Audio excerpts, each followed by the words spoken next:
बिस्मिल्लाहिर्रहमानिर्रहीम। क्लास हमारी स्टार्ट हो चुकी है। एक सेशन हो भी गया है। नेक्स्ट हम करते हैं, हम यहाँ पे थे।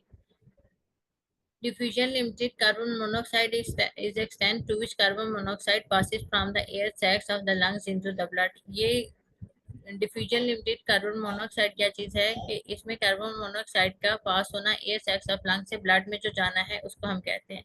अब इसमें जो हम यहाँ पे इक्विलिब्रियम की बात कर रहे थे कि परफ्यूजन लिमिटेड में जो गैस इक्विलिब्रियम होती है वो all of the length of capillaries हो जाती है, और यहाँ पे क्या होती है वो डिक्रीज हो जाती है। अब ये देखें, ये ग्राफ में ये चीज लेंथ ऑफ कैपिलरी है और ये है पार्शियल प्रेशर ऑफ।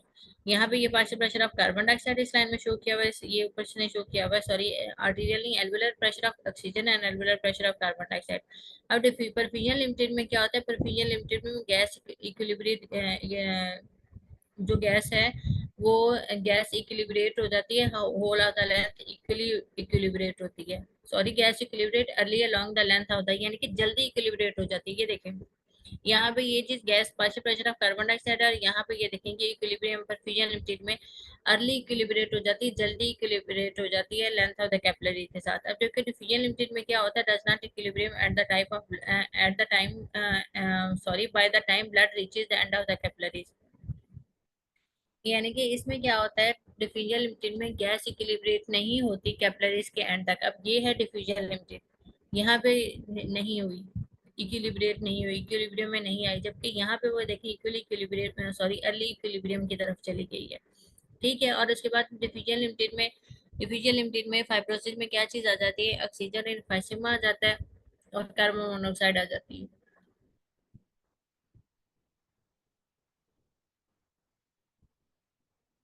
और परफ्यूजन लिमिटेड में दो चीजें, परफ्यूजन लिमिटेड में तीन चीजें आ जाती हैं, ऑक्सीजन नॉर्मल हेल्थ है, कार्बन डाइऑक्साइड है, नाइट्रोजन डाइऑक्साइड है। उसके बाद है वेंटिलेशन परफ्यूजन मिसमैच। अब वेंटिलेशन परफ्यूजन क्या होता है, ventilation V V ventilation is match to the perfusion per minute for adequate gas exchange. यानी कि जहाँ पे एडिकेट गैस एक्सचेंज हो रहा होता है, आइडियली उसका क्या मतलब होता है कि वेंटिलेशन और जो परफ्यूजन है पर मिनट वो मैच कर रही है, वी और Q ratio is equal to 1 है। ये फॉर आइडियल सिचुएशन उन्होंने कहा है, एडिकेट गैस एक्सचेंज को शो करते हैं।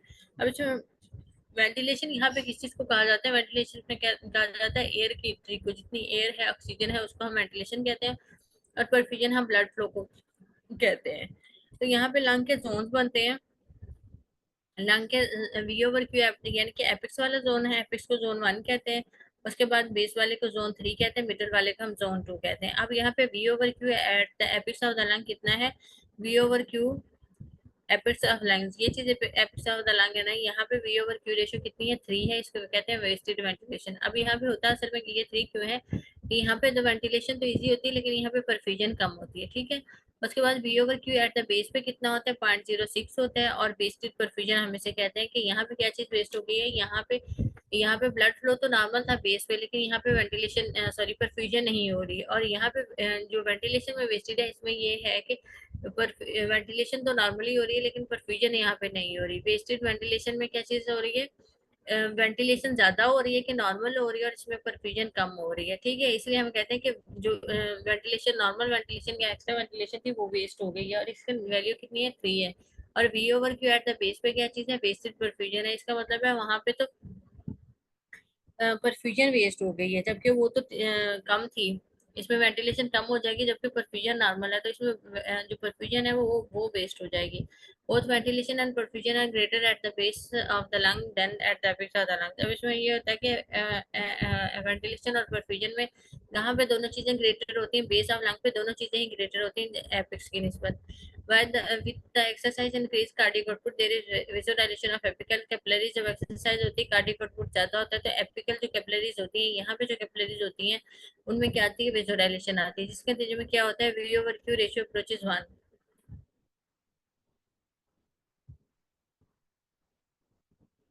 तो इसमें जोन 1 के एरिया में स्ट्रेस वाली सिचुएशन में, या इवन उन्होंने एक्सरसाइज की यहाँ पे एग्जांपल दिया है, तो एक्सरसाइज में क्या चीज होती है, एपिकल कैपिलरीज की वेसोडाइलेशन हो जाती है, वी ओवर क्यू अप्रोचेस आ जाते हैं। उसमें certain organisms that thrive in the high oxygen TP flourish in the apex. अब इसमें सर्टेन ऑर्गेनिजम्स हैं जो कि हाई ऑक्सीजन में फ्लोरिश करते हैं एपिक्स पे, जैसा कि टीबी जो है ना, टीबी एपिक्स पे ज्यादा ग्रो करता है क्योंकि हाई ऑक्सीजन होती है यहाँ पे।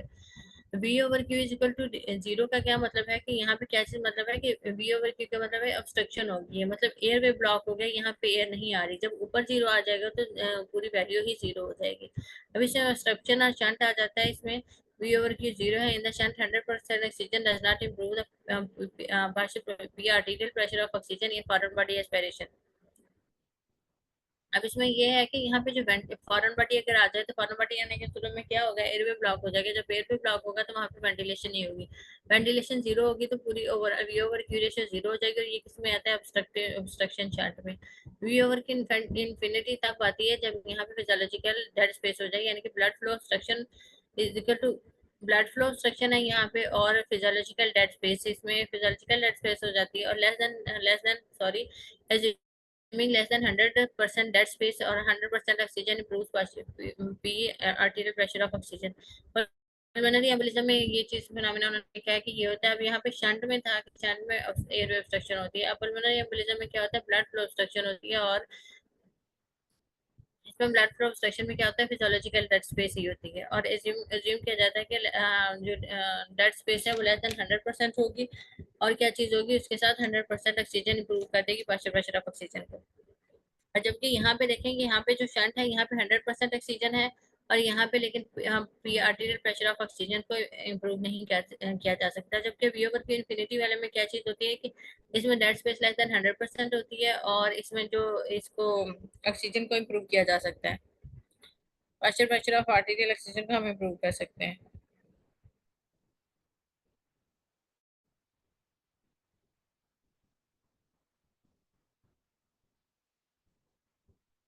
यहाँ पे किसी का सवाल है तो पूछ लें।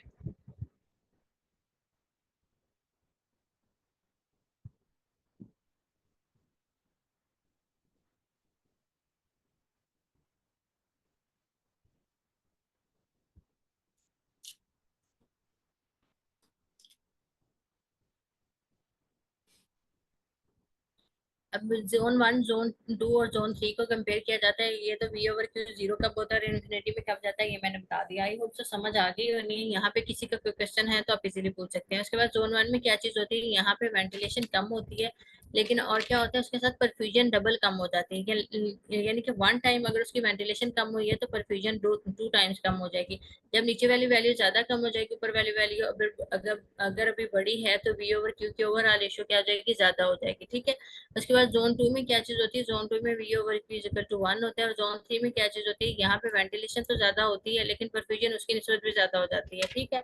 जब ऊपर वाली वैल्यू 1 पॉइंट कम हो रही है और नीचे वाली वैल्यू सॉरी ऊपर वाली वैल्यू 1 टाइम ज्यादा हो रही है और नीचे वाली वैल्यू 2 टाइम ज्यादा हो रही है, तो हमें पता है नीचे वाली वैल्यू जब बड़ी हो जाएगी तो ओवरऑल रेशियो के आंसर क्या आएगा, कम हो जाएगा। तो इसलिए जब वेंटिलेशन यहाँ पे हमें पता है बेस पे वेंटिलेशन भी ज्यादा होती है, परफ्यूजन भी ज्यादा होती है, लेकिन यहाँ पे परफ्यूजन डबल ज्यादा होती है, डबल रेट से ज्यादा होती है। जब परफ्यूजन डबल रेट से ज्यादा होती है तो overall V over Q ratio कम हो जाती है। जबकि इसके अपोजिट ये चीज है, यहाँ पे एपिक्स पे क्या चीज होता है, वेंटिलेशन और परफ्यूजन दोनों चीजें कम होती है, लेकिन इसमें वेंटिलेशन सिर्फ सिंगल 1 टाइम कम होती है और परफ्यूजन 2 टाइम कम हो जाती है। जब जो चीज 2 टाइम कम हो जाएगी तो वो नीचे की तरफ जो वैल्यू है अंडरलाइन के नीचे, वो ज्यादा कम हो जाएगी, उसकी वैल्यू छोटी हो जाएगी। जब पूरा डिवाइड करेंगे तो वी और क्यू की ओवर रेशियो ज्यादा हो जाएगी। ये है वेंटिलेशन परफ्यूजन मिसमैच। उसके बाद है कार्बन डाइऑक्साइड की ट्रांसपोर्ट।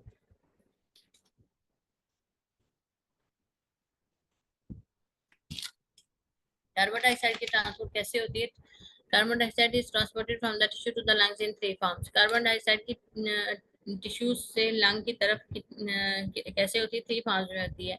HCO3 बाइनेक्टिव बाइकार्बोनेट की फॉर्म में 73% होती है। कैसे होती है कि HC bicarbonate chloride transporter in the RBC cell membrane allow the bicarbonate to diffuse out of the plasma membrane and chloride to diffuse into the RBC. इसमें क्या चीज होती है, क्लोराइड सेल के अंदर आ जाता है और बाइकार्बोनेट बाहर चला जाता है, via saturated diffusion counter transport.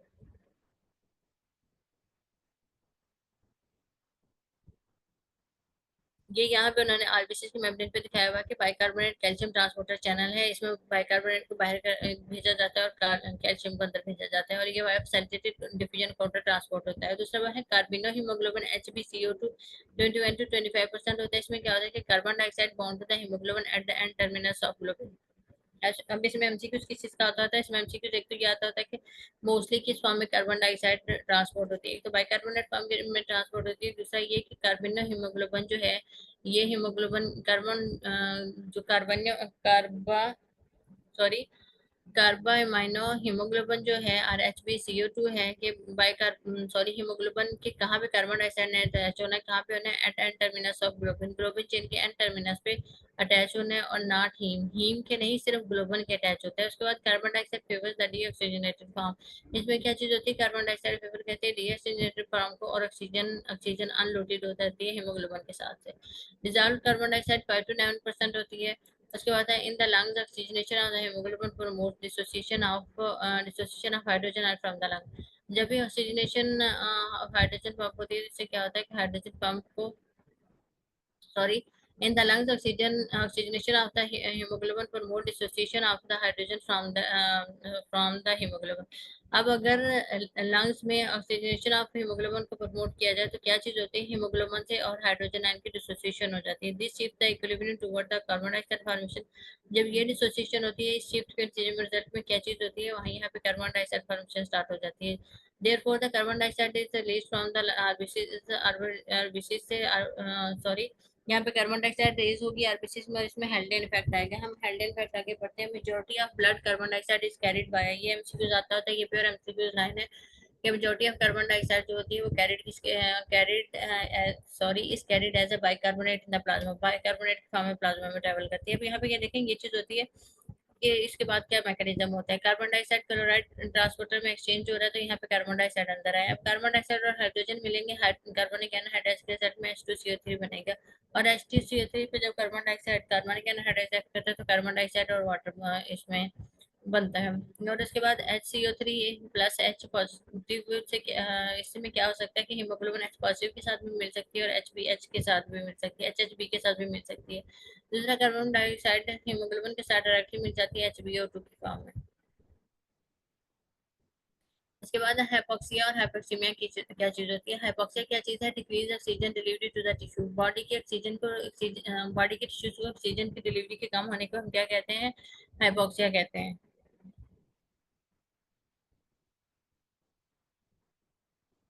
उसके बाद है यहाँ पे हाइपोक्सिया होता है क्यों है? कॉमनली ड्यू टू जब कार्डियक आउटपुट कम हो जाती है, हाइपोक्सीमिया हो जाए, insufficient oxygenation of the blood with the decrease partial pressure of oxygen. जब भी आर्टीरियल प्रेशर ऑफ ऑक्सीजन ही कम हो जाए तो हम इसे कहते हैं इनसफिशिएंट ऑक्सीजनेशन हो रही है, और इसे हम हाइपोक्सिया कहते हैं। एस्कीमिया में, एनीमिया में, या कार्बन मोनोऑक्साइड या साइनाइड पॉइजनिंग में ये फिनोमेना होता है हाइपोक्सिया। अब हाइपोक्सिया और हाइपोक्सीमिया को कंपेरेबल बनाए तो कैसे होता है कि हाइपोक्सिया में oxygen delivery to the tissue, oxygen की टिश्यूज तक जाने की डिलीवरी को कम हो जाती है, इसे हम हाइपोक्सिया कहते हैं। हाइपोक्सीमिया क्या होता है? इन ऑक्सीजनेशन ऑफ ब्लड, यानी कि ब्लड में ही ऑक्सीजन कम होगी, आर्टीरियल प्रेशर ऑफ ऑक्सीजन ही कम हो गया है, तो इसे हम हाइपोक्सीमिया कहते हैं। और हाइपोक्सिया ऑक्सीजन की डिलीवरी के कम होने को कहते हैं। अब ऑक्सीजन की डिलीवरी किन किन की वजह में इससे कम हो सकती है? जब कार्डियक आउटपुट कम हो जाए, हाइपोक्सीमिया हो जाए, insufficient oxygenation of blood with pH, decrease pressure arterial pressure of oxygen, ischaemia और एनीमिया, साइनाइड पॉइजनिंग में। ठीक है। उसके बाद क्या चीज है? इंस्पायर्ड ऑक्सीजन टेंशन के साथ क्या चीज होती है? Decrease in. अब इसमें दो चीज आती है, एक है ये वाली जो चीजें हैं ना, एक आता है इसमें normal normal alveolar arterial gradient, एक होता है इंक्रीज एल्वुलर आर्टीरियल ग्रेडियंट। तो जो वन वाली फॉर्म है ये क्या चीज है? In decrease inspired oxygen tension में क्या चीज होती है? डिक्रीज इंस्पायर्ड ऑक्सीजन टेंशन में मोस्ट कॉमनली कब होता है? हाई एल्टीट्यूड पे ये होता है। और इसमें इसका फार्मूला क्या है? PiO2 जो है, यानी कि इंस्पायर्ड ऑक्सीजन टेंशन किसके इक्वल होती है? Fraction of inspired oxygen multiply Pb plus PH2, partial pressure of atmosphere है और उसके बाद वाटर का है। तो यहाँ पे क्या चीज होता है? मोस्ट कॉमनली ये कहाँ पे होता है? हाई एल्टीट्यूड में होता है। हमें पता है हाई एल्टीट्यूड में क्या होता है? ऑक्सीजन का प्रेशर कम होता है। जब ऑक्सीजन का प्रेशर हाई एल्टीट्यूड पे कम होता है तो इंस्पायर्ड एयर में ऑक्सीजन टेंशन भी कम हो जाएगी। ठीक है। और दूसरा है कि हाइपोवेंटिलेशन। अब हाइपोवेंटिलेशन कब होती है? ये है नॉर्मल वाला, ये उसने यहाँ पे मेंशन कर दिया, नॉर्मल आर्टीरियल एल्वुलर ग्रेडियंट में। एक तो इन कब होती है normal arterial alveolar arterial gradient normal कब होता है? जब डिक्रीज इंस्पायर्ड ऑक्सीजन टेंशन, और दूसरा हाइपोवेंटिलेशन। और हाइपोवेंटिलेशन क्यों होती है, कब होती है हाइपोवेंटिलेशन? जब भी arterial pressure of carbon dioxide ज्यादा हो जाए। ठीक है। इसमें hypoventilation due to increase PaCO2, यानी कि हाइपोवेंटिलेशन किस वजह से होती है? Pressure pressure of carbon dioxide के ज्यादा होने की वजह से। अब P arterial oxygen plus PiO2 inspiratory oxygen tension minus PaCO2 over over Q. ये कब कब होती है? हाइपोवेंटिलेशन कब होती है? जब CNS डिप्रेशन हो जाए, फ्रॉम ओपियाइड ओवरडोज हो जाए, ओबेसिटी हो जाए, हाइपोवेंटिलेशन सिंड्रोम और न्यूरोमस्कुलर वीकनेस। अब इसमें क्या होता है? Neuromuscular weakness, CNS depression, obesity में कार्बन डाइऑक्साइड स्टे करना शुरू होती है अंदर, जिसकी वजह से increase pressure pressure of carbon dioxide हो जाता है और हाइपोटेंशन हो जाती है। उसके बाद इंक्रीज एल्वुलर आर्टीरियल ग्रेडियंट में एग्जांपल है डिफ्यूजन लिमिटेशन की, फाइब्रोसिस की, यानी कि increase alveolar arterial gradient diffusion limited fibrosis में होता है। और उसके बाद दूसरा क्या है? V over Q mismatch. अब वी ओवर क्यू मिसमैच का मतलब है normal perfusion in the areas of decrease ventilation, यानी कि नॉर्मल परफ्यूजन होती है जहाँ के एरियाज में वेंटिलेशन डिक्रीज होती है, COPD, एडिमा और पल्मोनरी एम्बोलिज्म में ये चीज होती है। उसके बाद क्या दूसरा क्या है? इंक्रीज आर्टीरियल एल्वुलर ग्रेडियंट में, सॉरी एल्वुलर आर्टीरियल ग्रेडियंट में, इसमें राइट टू लेफ्ट शंट, यानी कि राइट साइड का ब्लड लेफ्ट साइड पे जाने को हम राइट टू लेफ्ट शंट कहते हैं। इसमें क्या होता है? Extreme V over Q mismatch होता है। अब extreme V over Q mismatch का क्वेश्चन पूछा जाता है, extreme V over Q mismatch किस में होती है? राइट टू लेफ्ट शंट में होती है। Normal perfusion in the area of new ventilation, no ventilation. अब परफ्यूजन वहां पे नॉर्मल होती है जहाँ पे वेंटिलेशन नहीं हो रही। अब यहाँ पे भी उसने यही मेंशन किया कि नॉर्मल परफ्यूजन होती है एरिया ऑफ डिक्रीज वेंटिलेशन में, जहाँ पे भी नॉर्मल परफ्यूजन होती है जहाँ पे वेंटिलेशन नहीं हो रही होती। कैन भी एनाटोमिक भी हो सकता है, right to left shunt anatomic, कैसे कि इंटर कार्डिक शंट हो, फिजियोलॉजिकली या perfusion of non ventilated alveoli in ARDS। अब हाइपोक्सी में क्या है? Increase sorry insufficient oxygenation of the blood को हम कहते हैं P arterial, decrease arterial pressure of oxygen. I hope ये समझ आ गया हो आप लोगों को। कोई क्वेश्चन हो तो आप लोग पूछ सकते हैं। उसके बाद है हीमोग्लोबिन। इसमें क्या है? Normal haemoglobin is composed of 4 polypeptide सब यूनिट। नॉर्मल हीमोग्लोबिन में 4 पॉलीपेप्टाइड सब यूनिट होते हैं, 2 alpha and 2 beta, each bond with one oxygen molecule. इसमें से यानी कि एक अल्फा एक दोनों अल्फा दोनों बीटा के साथ टोटल 4 मॉलिक्यूल ऑक्सीजन के अटैच हो सकेंगे। ठीक है, उसने यही कहा है कि दैट ईच बॉन्ड, जो 2 अल्फा में से हर एक बॉन्ड करता है एक ऑक्सीजन मॉलिक्यूल के साथ। Hemoglobin is an allosteric protein. Hemoglobin एक allosteric protein है that exhibit the positive cooperatively when the binding to the oxygen. अब इसमें ये है कि hemoglobin allosteric protein है, exhibit करती है positive cooperativity, और क्या हो जाता है? बाइंड कर देते हैं ऑक्सीजन के साथ साथ। That the oxygenated haemoglobin have high affinity for the oxygen 300 time, यानी कि ऑक्सीजनेट हीमोग्लोबिन की ऑक्सीजनेशन हो गई है तो उसमें क्या है चीज एक उसमें आ जाएगी, ऑक्सीजन की एफिनिटी ज्यादा हो जाएगी, मतलब ऑक्सीजन उसके साथ स्टे करना शुरू कर देगी। और deoxygenated haemoglobin has low affinity for oxygen. इसमें यह होता है कि डीऑक्सीजनेटेड हीमोग्लोबिन अगर हो तो उसकी एफिनिटी ऑक्सीजन के साथ कम हो जाती है। इसमें क्या चीज प्रमोट होती है? ऑक्सीजन का रिलीज या अनलोडिंग ऑफ ऑक्सीजन प्रमोट होता है। उसके बाद protein component of the haemoglobin act as buffer for hydrogen ion. Protein component of haemoglobin क्या करती है? बफर करती है हाइड्रोजन आयन के लिए। Myoglobin is composed of single polypeptide chain associated with one haem moiety. ये उसने ऊपर भी बताया कि ऊपर में जो उसने लिखा है ना कि हीमोग्लोबिन के प्रोटीन कंपोनेंट बफर है किस चीज के लिए? हाइड्रोजन आयन के लिए। तो इसमें मायोग्लोबिन एक सिंगल पॉलीपेप्टाइड चेन है और इसमें वन हीमोएटी होती है। उसके बाद higher affinity for oxygen than haemoglobin, इसमें हायर एफिनिटी होती है ऑक्सीजन की देन हीमोग्लोबिन के निस्बत। उसके बाद ऑक्सीजन कंटेंट ब्लड। इसमें क्या होता है? ऑक्सीजन कंटेंट को हम कैसे मेजर करते हैं? Oxygen bound to the haemoglobin plus oxygen solubilised in plasma. अब इसमें ये होता है कि 1.34 into haemoglobin plus saturation of oxygen plus plus क्या है 0.03 ऑफ पी आर्टीरियल ऑक्सीजन। अब इसमें SaO2 क्या है कि percentage saturation of arterial blood with oxygen है 0.03, इनसॉल्युबिलिटी कांस्टेंट है, कांस्टेंट ऑफ ऑक्सीजन है PaO2, partial pressure of oxygen and arterial pressure है, सॉरी आर्टीरियल ब्लड है। नॉर्मली क्या होता है? 1 ग्राम हीमोग्लोबिन कितने ml ऑफ ऑक्सीजन से होती है? 1.34 ml ऑफ ऑक्सीजन के साथ बाइंड करती है। Normal haemoglobin amount in the blood कितनी है? 15 ग्राम पर डेसीलीटर है। Oxygen binding capacity is equal to the 20 ml oxygen per deciliter of blood है। With the decrease in oxygen, there is decreased oxygen, there is oxygen content of the arterial blood, but no change in the oxygen saturation and partial pressure of the arterial pressure of oxygen। जब भी hemoglobin की concentration कम होती है तो इसमें क्या होता है? ऑक्सीजन आर्टीरियल प्रेशर में ऑक्सीजन का कंटेंट कम हो जाता है। और जब ऑक्सीजन का कंटेंट कम हो जाता है तो इसका मतलब है कि ऑक्सीजन की जो सेचुरेशन हो रही थी वो तो बिल्कुल नॉर्मल है, और इसमें P arterial pressure of P arterial pressure partial pressure of oxygen भी नॉर्मल है। Oxygen delivery to the tissue में क्या होता है, इसे मेजर कैसे करते हैं, cardiac output multiply by the oxygen content with the blood. अब इसमें कार्बन मोनोऑक्साइड, इसमें कुछ पॉइजनिंग मेंशन किया और उसके साथ इसने क्या मेंशन किया है, उसकी कंसंट्रेशन मेंशन किया है कुछ कंडीशंस के साथ।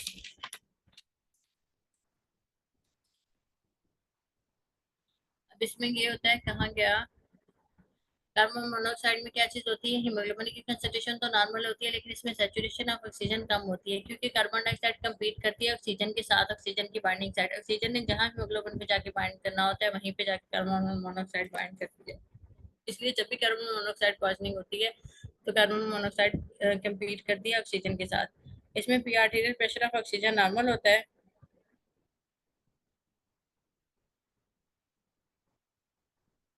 भी आर्टीरियल प्रेशर ऑफ ऑक्सीजन इसमें नॉर्मल होता है और इसमें टोटल ऑक्सीजन कंटेंट जो होता है वो डिक्रीज हो जाता है, लेकिन आर्टरी में जो ऑक्सीजन प्रेशर होता है वो नॉर्मल होता है। एनीमिया में क्या चीज होती है, हीमोग्लोबिन कंसंट्रेशन कम होती है लेकिन सेचुरेशन ऑफ ऑक्सीजन तो नॉर्मल रहती है और फिर आर्टीरियल प्रेशर ऑफ ऑक्सीजन भी नॉर्मल रहता है। पॉलीसाइथेमिया में एचबी ज्यादा होती है, हीमोग्लोबिन ज्यादा होती है और इसमें भी सेचुरेशन ऑफ ऑक्सीजन नॉर्मल रहती है और फिर arterial pressure of oxygen normal रहता है। मेथियोग्लोबिनीमिया कंडीशन है जिसमें क्या चीज होती है, इसमें हीमोग्लोबिन कंसंट्रेशन तो नॉर्मल रहती है लेकिन इसमें सेचुरेशन ऑफ ऑक्सीजन नॉर्मल हो जाती है, क्योंकि फेरिक फॉर्म जो है, फेरिक फॉर्म है poor, poor at binding oxygen. इसमें क्या चीज होती है, जो मैथमेटिक ग्लोबिनीमिया में जो आयरन है वो Fe3 की फॉर्म में होती है। नॉर्मल में आयरन कैसे हो जाती है, नॉर्मल Fe+2 की फॉर्म में होती है और वो ऑक्सीजन के साथ इजीली बाइंड कर सकती है। जबकि जो Fe3 फॉर्म है, फेरिक फॉर्म है, वो ऑक्सीजन के साथ उसकी बाइंडिंग कम होती है, इसलिए सेचुरेशन कम हो जाती है और इसमें लेकिन भी आर्टीरियल प्रेशर ऑफ ऑक्सीजन भी नॉर्मल रहता है। उसके बाद साइनाइड टॉक्सिसिटी में हीमोग्लोबिन कंसंट्रेशन नॉर्मल होती है, सेचुरेशन ऑफ ऑक्सीजन नॉर्मल होती है, फिर arterial pressure of oxygen normal होता है और टोटल ऑक्सीजन कंटेंट ये भी नॉर्मल होता है। चलिए अब जो हमने पीछे किया है ना उसके सारे एमसीक्यूज, आगे सारे जी आगे सारे एमसीक्यूज के पॉइंट्स हैं हमारे, इसको पढ़ लेते हैं। At the apex of the lung which of the following is high, ये भी हमने पीछे पढ़ा है। अपेक्स पे क्या चीज होती है, वी ओवर क्यू हाई होता है, क्योंकि यहाँ पे क्या चीज होती है, वेंटिलेशन यहाँ पे ज्यादा हो रही होती है और परफ्यूजन कम हो रही होती है अपेक्स पे, तो वी ओवर क्यू हाई हो जाता है। V over Q increase in, V over Q किस में ज्यादा होता है, पल्मोनरी एम्बोलिज्म में ज्यादा होता है। उसके बाद है athlete involving the regular exercise, during exercise the blood fall in all zone the lung like that. अब इसमें ये होता है एक्सरसाइज में सारे जोन में ब्लड फ्लो का जो जोन है वो किस तरह होता है, जोन 3 के लाइक होता है, कि बेस बेस ऑफ लंग की तरह का होता है।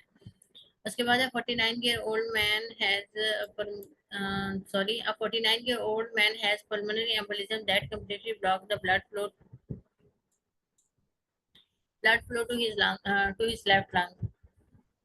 अब 49 के एज का पेशेंट है, उसको पल्मोनरी एम्बोलिज्म है और इसने क्या कर दिया, पल्मोनरी एम्बोलिज्म ने लेफ्ट लंग में ब्लड की एंट्री को बंद कर दिया। एज दैट क्या चीज हो जाएगी, फॉलोइंग वेक्टर क्या चीज हो गया, alveolar partial pressure of oxygen in left lung will be approximately equal to the partial pressure of oxygen in inspired air. अब ऑक्सीजन के प्रेशर के बारे में उसने ये कहा है कि पल्मोनरी एम्बोलिज्म है पेशेंट को,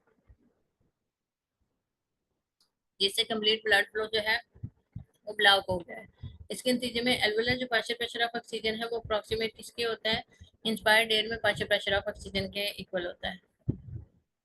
समझ आ गया ये पार्ट आप लोग,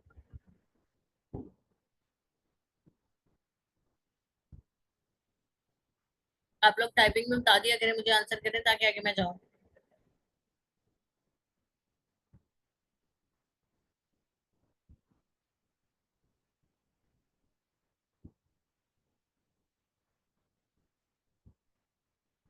मैं दोबारा इसको एक्सप्लेन करती हूँ कि पल्मोनरी एम्बोलिज्म में होता है क्या, पल्मोनरी एम्बोलिज्म में कोई ब्लड का ब्लड आर्टरी होती है ना, वहां पे एम्बोलस आके ब्लॉक कर देते हैं उसको, जहाँ वहाँ पे आके पल्मोनरी आर्टरी में लेट्स सपोज लंग के उसने ब्रोंक्यूल के लेवल पे जो आर्टरी है उसने एक ब्रोंक्यूल के लेवल पे उसको ब्लॉक कर दिया और वहाँ पे पल्मोनरी एम्बोलिज्म हो रही है। अब यहाँ पे पल्मोनरी एम्बोलिज्म का क्या मतलब है कि वहाँ पे क्या चीज नहीं आएगी, वहाँ पे ब्लड नहीं आएगा, क्योंकि पल्मोनरी एम्बोलिज्म ने ब्लड फ्लो को ही ब्लॉक किया। जब वहाँ पे ब्लड नहीं आएगा तो एल्वुलर एयर में जितनी ऑक्सीजन आई थी उतना एल्वुलर एयर में जितना ऑक्सीजन है वो उतनी ही रहेगी जितनी इंस्पायर्ड एयर में आई है। ठीक है, इंस्पायर्ड एयर में let's suppose partial pressure of oxygen कितना था, 50 था। अब अगर वो लेफ्ट लंग में पल्मोनरी एम्बोलिज्म हो गई है और लेफ्ट लंग में हमने एल्वुलर की partial pressure of oxygen check किया तो वो हमें 50 ही मिलेगी, क्योंकि इसमें अभी तक यूटिलाइज नहीं हुआ, ब्लड नहीं आया जो इसको ले सके। Alveolar PO2 is in the left lung will be approximately equal to the partial pressure of oxygen in the inspired air. उसके बाद है most common physiological cause of hypoxemia in ventilation. In physiological cause hypoxemia की क्या है, ventilation perfusion inequality है। 3 days after delivery woman died because of the pulmonary embolism के साथ diet है कि there was a blockage at the pulmonary artery which result occurring। अब pulmonary artery जब ब्लॉक हो जाएगी, पल्मोनरी आर्टरी के ब्लॉक होने का क्या मतलब है कि वेंटिलेशन तो बिल्कुल ठीक है लेकिन परफ्यूजन जो है वो जीरो हो गई है। जब वेंटिलेशन ठीक है और परफ्यूजन की जगह पे हम जीरो पुट करेंगे तो क्या चीज होगी, चीज इन्फिनिटी हो जाएगी हमें। उसके बाद है मोस्ट इम्पोर्टेंट, एक तो वॉल्यूम्स बहुत इंपॉर्टेंट है, दूसरा ये वाला बहुत इंपॉर्टेंट है, ऑक्सी हीमोग्लोबिन एसोसिएशन कर्व।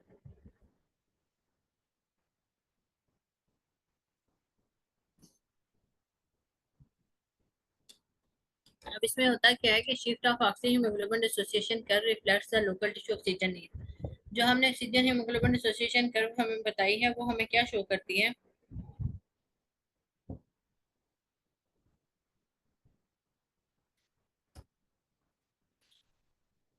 वो हमें शो करती है कि लोकल टिश्यू को ऑक्सीजन की कितनी नीड है। इसमें जो हीमोग्लोबिन एसोसिएशन कर्व है वो डिसोसिएशन कर्व हमें क्या रिफ्लेक्ट करती है कि ऑक्सीजन को कितनी नीड है। और कैन बी हेल्पफुल, हेल्पफुल किस लिए होती है, meet the metabolic need, metabolic need को मीट करने के लिए। हार्मफुल किस लिए होती है, टॉक्सिसिटी पैथोफिजियोलॉजिकल सिचुएशंस में। अब राइट शिफ्ट और लेफ्ट शिफ्ट दो तरह की है oxygen dissociation curve. Right shift क्या रिफ्लेक्ट करती है, decrease haemoglobin affinity for oxygen, यानी कि हीमोग्लोबिन की ऑक्सीजन के साथ बाइंड होने की एफिनिटी को कम होना हम कहते हैं कि राइट शिफ्ट है। इस एफिनिटी के कम होने का क्या मतलब है कि ऑक्सीजन की हीमोग्लोबिन की ऑक्सीजन के साथ एफिनिटी कम हो गई है। इसका मतलब है कि हीमोग्लोबिन अब इजीली ऑक्सीजन को डिलीवर कर सकती है जहां ऑक्सीजन की जरूरत है बॉडी में। ठीक है, इसको हम राइट शिफ्ट कहते हैं और राइट शिफ्ट में वो ऑक्सीजन की डिलीवरी इजीली हो जाती है।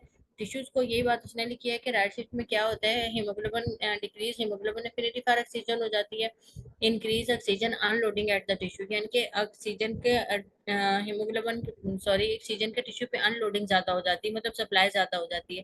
Physiologically occur with increase in oxygen needs, physiologically ये वहाँ पे फिनोमेना होता है जहाँ पे ऑक्सीजन की नीड्स ज्यादा होती है। एक्सरसाइज में ये चीज होती है कि राइट शिफ्ट हो जाती है। उसके बाद क्या चीज है, डिक्रीज पीएच और इसके बाद है इंक्रीज टेम्परेचर, फीवर और हाइपोक्सिया, और इसके साथ 2,3-बिस-फॉस्फोग्लाइसरेट का लेवल जब ज्यादा हो। तो इसमें ये बात याद रखें कि फिजियोलॉजिकल नीड या ऑक्सीजन डिसोसिएशन का राइट साइड पे तब ज्यादा होगी जब सारी चीजें रेस की तरफ आएंगी। इसमें रेस यह चीज हो जाएगी, एक तो एक्सरसाइज रेज होगी, मसल एक्टिविटी रेज होगी, और इसमें पीएच के कम होने का क्या मतलब है कि यहाँ पे हाइड्रोजन आयन कंसंट्रेशन ज्यादा हो गई है, टेम्परेचर ज्यादा हो गया, हाइपोक्सिया हो गया है, और बाई 2,3-बिस-फॉस्फोग्लाइसरेट की कंसंट्रेशन ज्यादा हो गई है। एट द सेलुलर लेवल पे क्या होता है, caused by increase in hydrogen and carbon dioxide created by the tissue metabolism. इसमें क्या चीज होता है, सेलुलर लेवल पे हाइड्रोजन और कार्बन डाइऑक्साइड से क्रिएटेड बाय टिश्यू मेटाबॉलिज्म,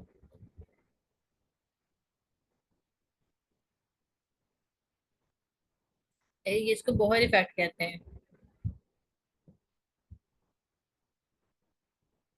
अब जब टिश्यू का मेटाबॉलिज्म होता है, टिश्यू के मेटाबॉलिज्म में दो चीजें आती हैं एक्सक्रीटिव प्रोडक्ट के तौर पर समझ ले, इसमें हाइड्रोजन और कार्बन डाइऑक्साइड है। ठीक है, सेलुलर लेवल पे। और इसमें राइट शिफ्ट में क्या चीज होती है, अभी मैं वही बता रही, पीएच कम होने का क्या मतलब है कि यहाँ पे हाइड्रोजन आयन की कंसंट्रेशन ज्यादा रहेगी और कार्बन डाइऑक्साइड की।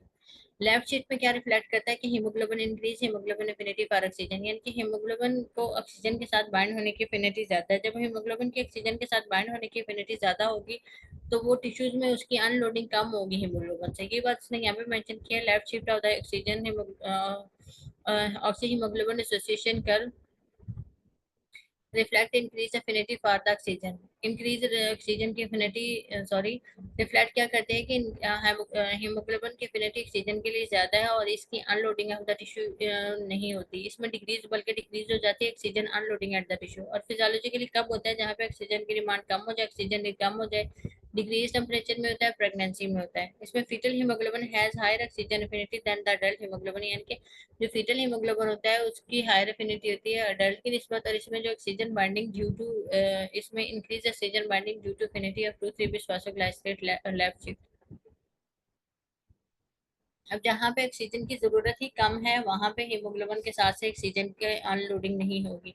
और ये किस में होता है? डिक्रीज टेम्परेचर में होता है, प्रेगनेंसी में होता है। अब इसमें प्रेगनेंसी में क्या चीज होती है? जो फिटल हीमोग्लोबिन है उसकी हायर एफिनिटी होती है देन अडल्ट हीमोग्लोबिन की निस्बत। और इसमें decrease oxygen binding capacity due to decrease affinity for. अब इसमें ऑक्सीजन बाइंडिंग कैपेसिटी ज्यादा क्यों है? क्योंकि इसमें एफिनिटी फॉर 2,3 बिस्फासोग्लाइसरेट कम है। अभी हमने ऊपर देखा जहाँ पे 2,3 बिस्फासोग्लाइसरेट ज्यादा हो गया वहाँ पे तो राइट शिफ्ट होगी। अब यहाँ पे डिक्रीज एफिनिटी क्या चीज हो जाएगी? 2,3 बिस्फासोग्लाइसरेट के साथ लेफ्ट शिफ्ट में। और मेन ड्राइविंग फोर्स क्या चीज होगी? Oxygen across the placenta.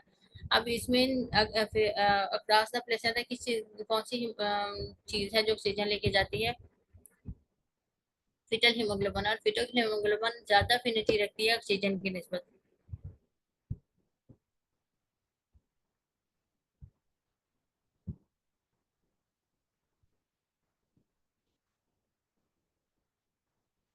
अब यहाँ पे क्या है कि ऑक्सीजन का binding increase oxygen binding due to decrease affinity for 2,3 बिस्फासफोग्लाइसरेट।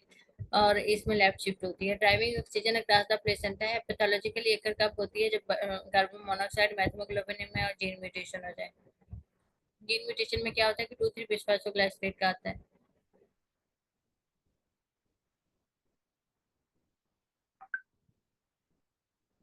इसमें लेफ्ट से लोड शो होता है।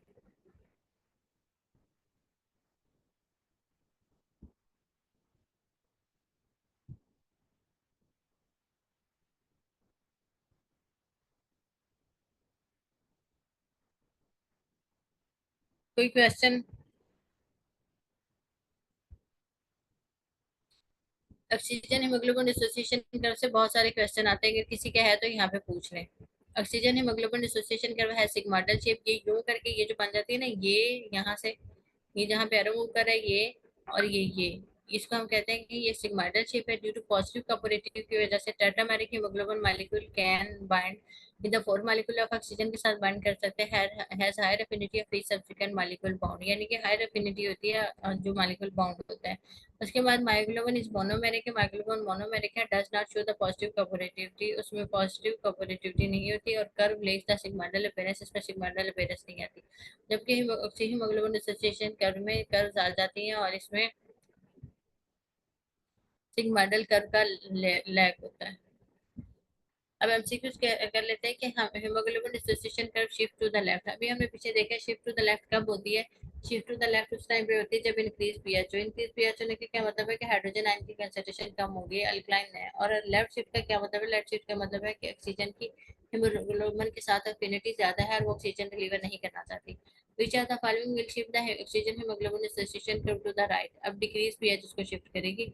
ऑक्सीजन डिसोसिएशन का shift toward which are the B side on the carbon monoxide poisoning. अब कार्बन मोनोऑक्साइड पॉइजनिंग में किस साइड पे शिफ्ट आती है? लेफ्ट साइड पे शिफ्ट आती है। हमें बताया right side of the oxygen haemoglobin dissociation का कब होती है? राइट साइड पे जब इंक्रीज हो जाए carbon dioxide. Left shift of the oxygen haemoglobin oxygen haemoglobin dissociation curve क्या चीज है? हाइपोथर्मिया है। Right shift of oxygen haemoglobin dissociation curve क्या है? इंक्रीज टेम्परेचर है। which of the following will shift the oxygen hemoglobin oxygen curve at the right। अब right पे कब होता है? जब इंक्रीज हाइड्रोजन आयन होता है, यानी कि पीएच कम होता है। जब पीएच ज्यादा जब पीएच कम होती है तो इसका मतलब होता है हाइड्रोजन आयन ज्यादा है। और हाइड्रोजन आयन जब ज्यादा होते होंगे तो राइट शिफ्ट हो जाएगी। उसके बाद है which of the following has a right shift of the curve acidosis। उसके बाद है compared with the adult hemoglobin fetal hemoglobin is different in। अब इसमें adult hemoglobin और fetal hemoglobin में डिफरेंस क्या है? कि lower affinity for 2.23 बिस्फासफोग्लाइसरेट होती है किसकी? adult hemoglobin की। उसके बाद है इंक्रीज 2,3 बिस्फासफोग्लाइसरेट इफेक्ट करती है oxygen effect shift the oxygen haemoglobin association curve to the right. यानी कि 2,3 बिस्फासफोग्लाइसरेट में ऑक्सीजन हीमोग्लोबिन एसोसिएशन कर्व में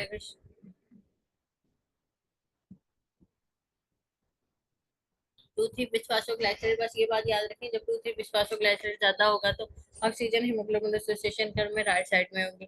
there is one more question, एक और क्वेश्चन इससे रिलेटेड है, diphosphoglycerate product of glycolysis. There are two two types of the diphosphoglycerate, दो तरह के डाइफास्फोग्लाइसरेट है, वन थ्री डाइफास्फोग्लाइसरेट है और टू थ्री डाइफास्फोग्लाइसरेट है।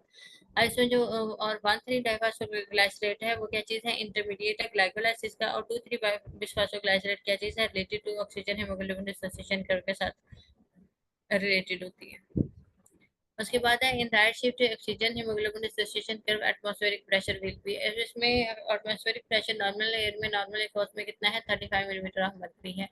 Right haemoglobin association curve occurs by decrease in, right कब होती है, जब पीएच ही कम हो जाए, बाकी सारी चीजें तो ज्यादा। उसके बाद oxygen haemoglobin association curve to the right, right side पे कब होती है, एसिडोसिस में होती है, which shift which causes the shift of oxygen haemoglobin association curve to the extreme left. अब एक्सट्रीम लेफ्ट में कब होता है, कार्बन मोनोऑक्साइड पॉइजनिंग में होता है।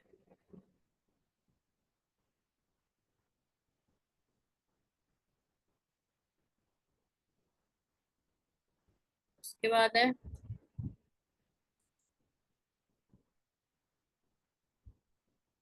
इसका कोई table, I think so Rafi में शायद दिया हुआ हो, ये रफी की मैंने पॉइंट ऐड किए हुए हैं, लेकिन ये टाइप फॉर्म में ऐड किए हुए हैं, पहले मैं वो चीज ऐड कर देती थी पिक्चर्स फॉर्म में।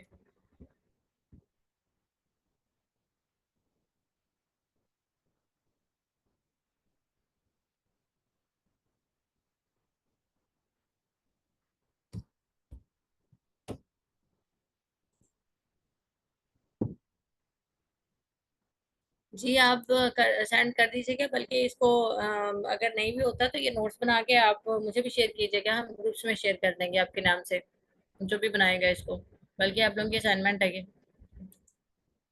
कंसेप्ट आप लोगों को समझ आ गया ना, मुझे नहीं पता मैं कितना कंसेप्ट आप लोगों को समझा पाई हूँ। Right shift of the hemoglobin dissociation curve occurs in decrease pH में होता है, in right shift of oxygen dissociation curve the most likely value of P50 would be, P50 कितनी होती है यहाँ पे, 35 होती है। अब P50 के बारे में हम पढ़ लेते हैं।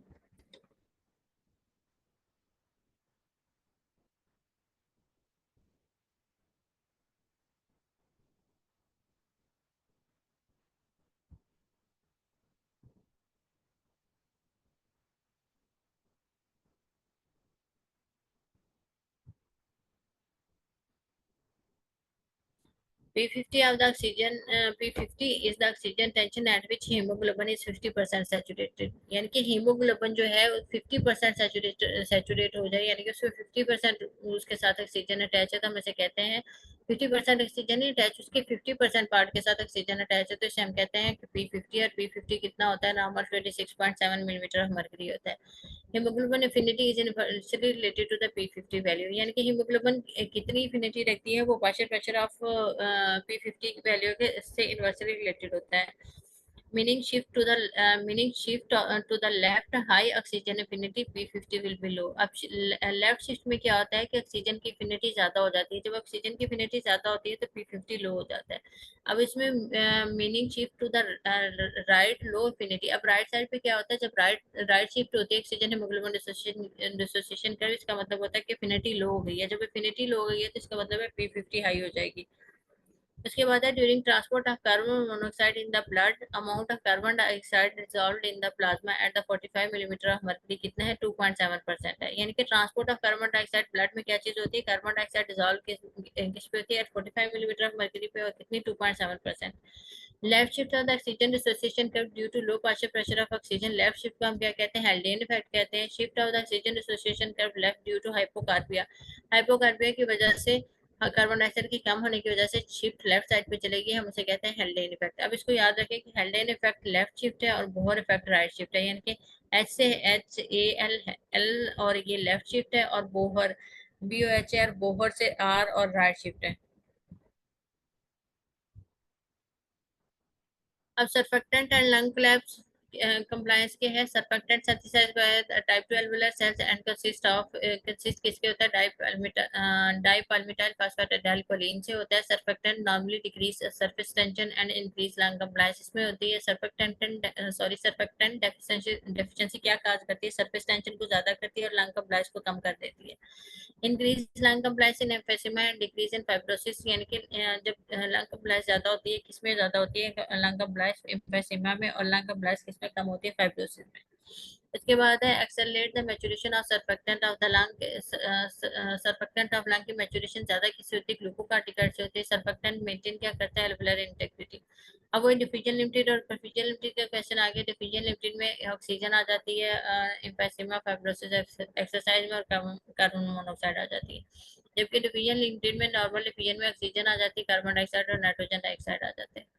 Respiratory changes in elderly, elderly में क्या चेंजेस आती है, एल्डरली पेशेंट में क्या चीज होती है, लंग कंप्लायंस ज्यादा हो जाती है ओल्ड एज पेशेंट में, रेजिडुअल वॉल्यूम ज्यादा होता है, वीओ क्यू मिसमैच हो जाता है, और एल्वुलर आर्टिकल ग्रेडियंट ज्यादा हो जाता है। डिक्रीज क्या चीज होती है, चेस्ट वॉल की कंप्लायंस कम हो जाती है, यानी कि चेस्ट वॉल बोन्स वाली जो वॉल है, रिब्स वाली वॉल है, उसकी कंप्लायंस कम हो जाती है। Functional post vital capacity and functional expiratory volume in first second जो है, ये भी कम हो जाता है। रेस्पिरेटरी मसल स्ट्रेंथ कम हो जाती है, और ventilatory response to the hypoxia and hypercapnia भी कम हो जाता है। ऑक्सीजन हीमोग्लोबिन एसोसिएशन का उसने क्या है कि 100% सेचुरेशन कितनी होती है, आर्टिरियल ब्लड में 100 मिलीमीटर ऑफ मर्क्यूरी पे होती है। 75% सेचुरेशन किस में होती है, 40 मिलीमीटर ऑफ मर्क्यूरी में होती है। उसके बाद क्या होता है, 50% सेचुरेशन कब होती है, 25 मिलीमीटर ऑफ मर्क्यूरी पे होती है। राइट शिफ्ट में वही बात है, डिक्रीज एफिनिटी होती है और इंक्रीज डिलीवरी हो जाती है। इसे हम कहते हैं कि ये बहुत इफेक्ट है। और इसमें क्या चीज होती है, जहाँ पे डिक्रीज एफिनिटी हो जाए, इसका मतलब है कि P50 इंक्रीज हो जाता है। अब इसमें ये देखिए कि increase carbon dioxide right shift करता है, डिक्रीज पीएच राइट शिफ्ट करता है, इंक्रीज टेम्परेचर और इंक्रीज 2,3 डाइफॉस्फोग्लिसराइड करता है। लेफ्ट शिफ्ट का क्या मतलब है कि ऑक्सीजन की एफिनिटी ज्यादा हो गई, ऑक्सीजन की एफिनिटी ज्यादा हो गई, तो इसका मतलब है कि पार्शियल प्रेशर ऑफ 50 P50 भी कम हो, ऑक्सीजन की फिनिटी ज्यादा होगी तो P50 कम हो जाएगा, और इसमें oxygen decrease delivery to the tissue, oxygen की जो है टिश्यू को डिलीवरी कम हो जाएगी, इसे हम कहते हैं हेल्डेन इफेक्ट। ये किस में होता है, ये होता है कार्बन मोनोऑक्साइड पॉइजनिंग में, डिक्रीज कार्बन डाइऑक्साइड में, इंक्रीज पीएच में, डिक्रीज टेम्परेचर, डिक्रीज 2,3 और हीमोग्लोबिन, फीटल हीमोग्लोबिन के साथ। हाई एल्टीट्यूड पे क्या होता है, सर्वाइवल ड्यू टू किस वजह से सर्वाइवल होता है हाई एल्टीट्यूड पे, इंक्रीज एचपी कंसंट्रेशन, यानी हाइपोक्सिया होता है, हाइपोक्सिया की वजह से एरिथ्रोपाइटन सीक्रेट होना शुरू हो जाता है किडनी से, जिसके रिजल्ट में आरबीसी ज्यादा फॉर्मेशन होती है और एचपी ज्यादा हो जाती है। पल्मोनरी वेसोकंस्ट्रिक्शन हो जाती है हाइपोक्सिया की वजह से। हीमोग्लोबिन ऑक्सीजन एसोसिएशन कर्व में शिफ्ट टू राइट होता है, यानी कि इजीली ऑक्सीजन की डिलीवरी होती है, एफिनिटी लो होती है, ऑक्सीजन की अनलोडिंग ज्यादा इजी होती है। और increase two three diphosphoglyceride concentration होता है, hyperventilation due to hypoxaemia result in respiratory एल्कोसिस। अब इसमें ये होता है कि पेशेंट जब उसमें जाता है, लो ऑक्सीजन वाले एरिया में जाता है, तो वहां पे हाइपर वेंटिलेशन होना शुरू हो जाती है, ज्यादा तेजी से सांस लेता है ताकि ऑक्सीजन की डिमांड पूरी हो सके। और जब ज्यादा तेजी से सांस लेता है तो इसमें क्या होता है, कार्बन डाइऑक्साइड वॉश आउट होता है। जब कार्बन डाइऑक्साइड वॉश आउट होती है तो क्या चीज होती है, इससे वॉश आउट हो रहा है तो रेस्पिरेटरी एल्कोसिस हो जाएगी, और इंक्रीज आर्टेरियल पीएच होगा। एक्सरसाइज इंक्रीज, एक्सरसाइज से क्या चीज इंक्रीज होती है, ऑक्सीजन कंजप्शन इंक्रीज होती है, कार्बन डाइऑक्साइड प्रोडक्शन होती है, इंक्रीज वेंटिलेशन रेट है, increase venous partial pressure of carbon dioxide और पल्मोनरी ब्लड फ्लो ज्यादा होता है, और pH unchanged during moderate pH unchanged during moderate and decrease in spare exercise lactic acidosis होता है। उसके बाद डेड स्पेस का हमने पहले पढ़ा भी था, हम इसको दोबारा देख लेते हैं। हमारा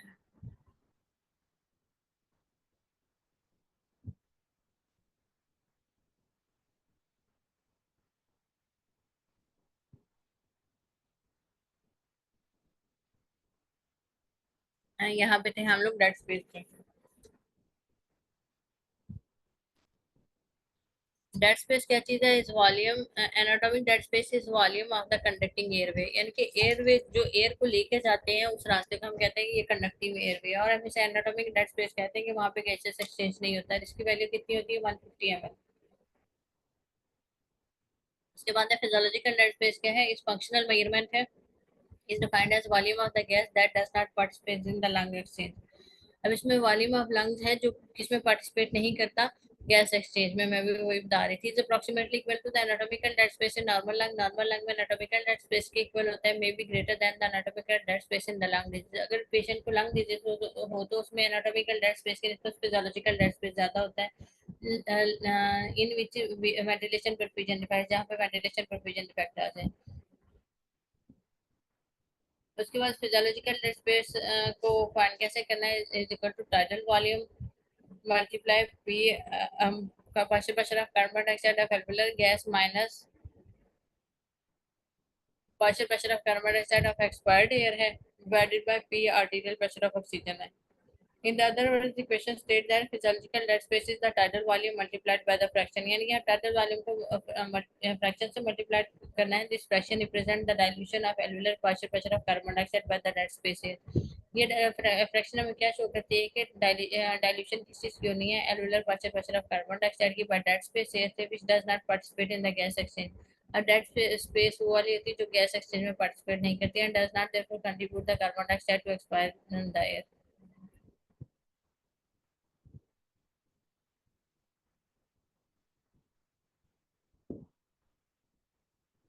अब इसमें डेड स्पेस डिक्रीज किस में होती है, dead space decrease in atelectasis. Atelectasis क्या होता है, कोलैप्स हो जाता है लंग्स, एल्वेलाई की कोलैप्स को हम एटिलेक्टेसिस कहते हैं। इसमें pattern of breathing has no effect on dead space. अब इसमें पेशेंट को जो पैटर्न ऑफ ब्रीदिंग है वो डेड स्पेस पे इफेक्ट नहीं करता। If asked about dead space does not change it. इसमें ये क्या है कि अगर मैं पता चले कि डेड स्पेस ठीक नहीं हुआ, देन आंसर क्या होगा, इसमें शैलो ब्रीदिंग होगा। वैसे जो नॉर्मल है उसमें पैटर्न ऑफ ब्रीदिंग ये शो नहीं करता कि pattern of breathing dead space पे कोई इफेक्ट नहीं करता। अब इसमें इंक्रीज इन डेड स्पेस और डिक्रीज इन डेड स्पेस का वही है ना, वो एरिया जहाँ पे गैसेस एक्सचेंज नहीं हो रहा। तो ऐसे कौन सी मतलब फिनोमिनास हैं या डिजीज है जिसमें डेड स्पेस ज्यादा हो जाती है, मतलब वो वाले एरिया ज्यादा हो जाते हैं जहाँ पे गैस एक्सचेंज नहीं हो रहा। तो इसमें देखिए एम्फाइसीमा, एम्फाइसीमा में क्या चीज होती है, एम्फाइसीमा में बैरल शेप चेस्ट हो जाती है, ओवर इन्फ्लेशन हो जाती है लंग्स की। जब लंग्स की ओवर इन्फ्लेशन हो जाती है तो वहां पे जो एक तो ये कैपिलरीज के साइड पे जो पल्मोनरी वेसल्स हैं, पल्मोनरी स्मॉल कैपिलरीज हैं, सॉरी कैपिलरीज हैं, वो एक तो कम है और वो ज्यादा बड़ा हो गया है, यानी कि इन्फ्लेशन हो गई है। दूसरा, सेल से गैसेस एक्सचेंज इजीली नहीं हो सकेगा, इसलिए इंक्रीज डेड स्पेस है। नेक एक्सटेंशन में क्या चीज होती है, नेक एक्सटेंशन में Airways, neck extension increase that space है, ब्रोंकोकंस्ट्रिक्शन में इंक्रीज दैट स्पेस है। जब ब्रोंकोकंस्ट्रिक्शन होगी तो ब्रोंकोकंस्ट्रिक्शन में क्या चीज होगी, एयर और लंग्स में कम जाएगी। जब एयर लंग्स में कम जाएगी तो वहां पे वेंटिलेशन कम हो जाएगी, और इससे क्या होगा, जहाँ पे वेंटिलेशन नहीं होगी या कम हो रही होगी वो चीजें डेड स्पेस में जाती है, तो यहाँ पे ब्रोंकोकंस्ट्रिक्शन में इंक्रीज डेड स्पेस हो जाएगा। ईटीटी इंट्यूबेशन में डेड स्पेस है, स्टैंडिंग पोजीशन में, स्मोकिंग में डेड स्पेस ज्यादा हो जाती है, हाइपोटेंशन में, उसके बाद pneumonia, acute respiratory distress syndrome, bronchitis, asthma, cardiac failure, pulmonary embolism है। डिक्रीज डेड स्पेस किसमें है, डेड स्पेस का एटिलेक्टेसिस है जिसमें डेड स्पेस कम हो जाती है, नेक फ्लेक्शन ब्रोंकोडाइलेशन में डेड स्पेस कम हो जाती है, ट्रेकियास्टमी में, स्लीप, हाइपरवेंटिलेशन में, सुपाइन पोजीशन में।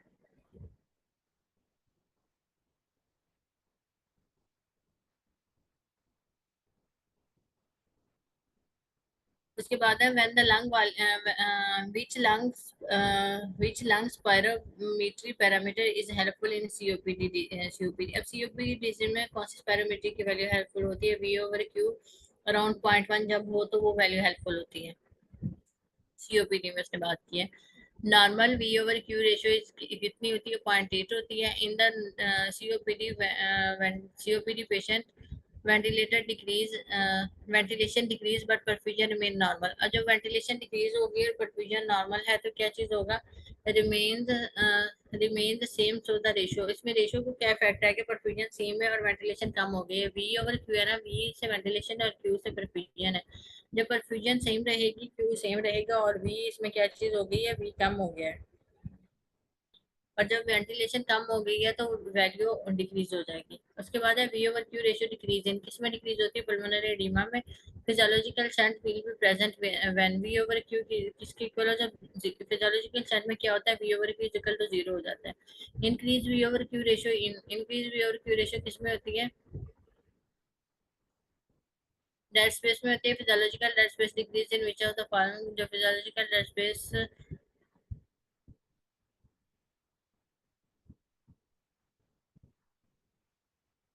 Physiological dead space decrease in which of the following, physiological dead space किसमें कम हो जाती है, इलेक्ट्रिसिटी में कम हो जाती है, in which of the following condition does the dead space remains unchanged, unchange किसमें रहती है, शैलो ब्रीदिंग में रहती है, which of the following will help in the diagnosis of COPD, V over Q mismatch help करता है COPD के diagnosis के लिए, और इसमें P over Q less than 0.1 है option, prefer that the physiological dead space is increased in the hypotension. अब इसमें यह है कि V over Q less than 0.1 है, और हमने इंट्रोगेशन में प्रेफर किया कि सॉरी फिजियोलॉजिकल डेड स्पेस क्या क्या है, सॉरी ये इसके साथ मैच नहीं करता, मतलब ये कंटिन्यूटी इसकी लाइन के साथ नहीं है, इसमें क्या है, जो सीओपीडी की डायग्नोसिस के लिए हमें हेल्पफुल होता है वी ओवर क्यू मिसमैच है, और वो 0.1 है, नॉर्मल कितनी होती है, if the V over Q less than 0.1 in the option prefer that, यहाँ पे तो उसने सिर्फ 0.1 का मिसमैच लिख दिया, और इसका हमने चूज स्पेसिफाई करना हो तो हम इसे लेस देन 0.1 कहेंगे। उसके बाद है physiological dead space is increase, इनका भी इंक्रीज होती है, हाइपरटेंशन में इंक्रीज होती है, physiological dead space, sorry which are the following important regarding dead space, dead space के रिगार्डिंग क्या चीज इंपॉर्टेंट है, conditioning of the inhaled air. उसके बाद है gas having maximum diffusion capacity in the blood, maximum diffusion capacity किसमें होती है, कार्बन डाइऑक्साइड में होती है, which of the following has maximum injection diffusion capacity through the pulmonary membrane and tissue, अब इसमें maximum diffusion capacity through pulmonary membrane और tissue के